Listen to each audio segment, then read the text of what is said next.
Russia has plans to disrupt some of the services we take for granted in daily life, according to NATO intelligence officials. Dmitry Medvedev, deputy chairman of Russia's Security Council, warned that nothing was holding Russia back from destroying ocean floor cable communications.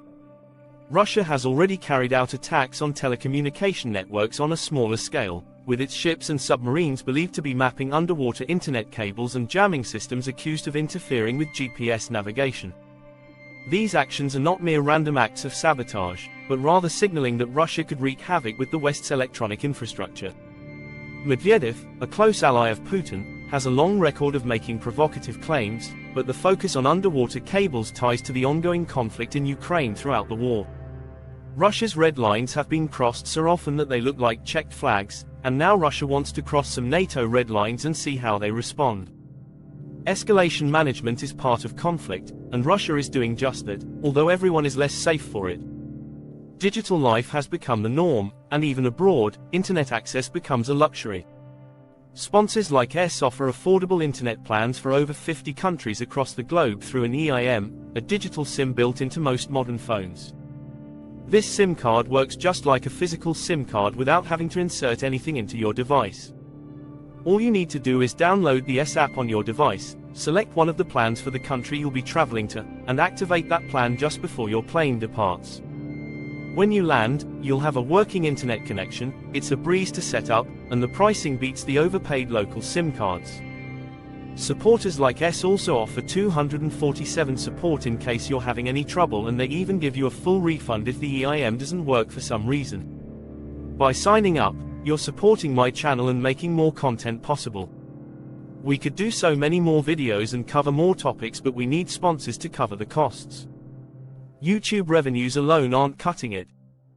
Go to s.com Caspian Report and use the Caspian Report coupon code to get 15% off any of your chosen plans. The world is increasingly dependent on the internet data flowing between continents, keeping the global economy flat. About 95% of international data goes through submarine cables underneath the surface, which are a vast network of fiber optic cables that span the globe. With over 1,400 landing sites connecting 500 active and planned cables, submarine cables form the internet's backbone, since user data is stored in data centers dispersed around the globe. The Internet of Things is still an ongoing process, and the AI revolution will drive a surge in demand for data center computing. As their usage expands, bandwidth and low latency connections become more necessary, submarine cables will continue to shape our world. On the other hand, the strategic importance of submarine cables makes them high-value military targets. Russia has an advantage in this area, as it's effectively landlocked from the open oceans. This land-based advantage encourages the Russians to target submarine cables of their enemies more than any other nation. Russia is also actively interfering with GPS navigation systems, causing havoc on commercial airline routes in April 2024. Targeting GPS systems and submarine cables is part of Russia's grey zone policy, which revolves around covert actions that fall below the threshold of open warfare. Total war grey zone policy is the space between peace and war, provided there is plausible deniability.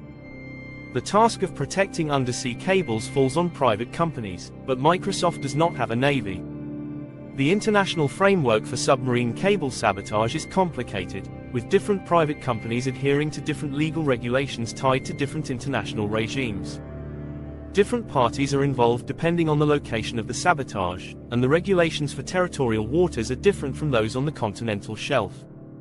In May 2022, Russia has been able to get away with its actions by cutting one of the two cables linking the Svalbard archipelago with mainland Norway. The cables provide almost all the data from polar orbiting satellites to the rest of the world. When the cable malfunctioned, investigators noticed extensive damage to the cables, which could be caused by human activity. Russian trawler ships had been observed crossing the SARD cable more than 140 times over a period of months before the data disruption. Russian activity is particularly high in the Atlantic Ocean, Baltic Sea, and North Sea. For instance, the 107M research vessel Yantar has been seen loitering near submarine cables off the coast of Ireland. Russia views submarine cables as the West's single point of failure and its greatest leverage because it has the land-based advantage going into the fight. NATO countries have stepped up their surveillance and patrol in vulnerable areas, but it is not enough. Most of these subsea infrastructure is designed with levels of redundancy to handle frequent damage, and most economically strategic landing sites have multiple underwater cables allowing data to be rerouted smoothly if one line is affected. To even the playing field with Russia, America needs to encourage its NATO allies to build up cable repair capacity, increase the number of cable ships, and streamline the legal process. Each additional redundancy will strengthen NATO's subsea infrastructure and buy the West additional negotiating power. However, cable infrastructure is expensive, with the cost of a new cable ship can be as high as $100 million. The West will need to set aside tens of billions to develop new redundancies, and it falls on the Americans to convince their NATO allies to make greater commitments. NATO is working on a new monitoring system to address the challenges of patrolling undersea, particularly across the Atlantic. The system will rely on cables and acoustic sensors attached to wind turbines to detect anomalies in the seabed environment and alert operators. However, this system is still in its infancy and would not be enough to deter Russia. NATO needs a contingency system capable of automatically rerouting data to offset cable damage. Satellites have been launched into orbit to expand internet coverage globally, but they cannot replace submarine cables. Satellite networks offer an advantage over undersea cable networks, as they can connect individuals, homes, businesses, and communities in rural and remote locations.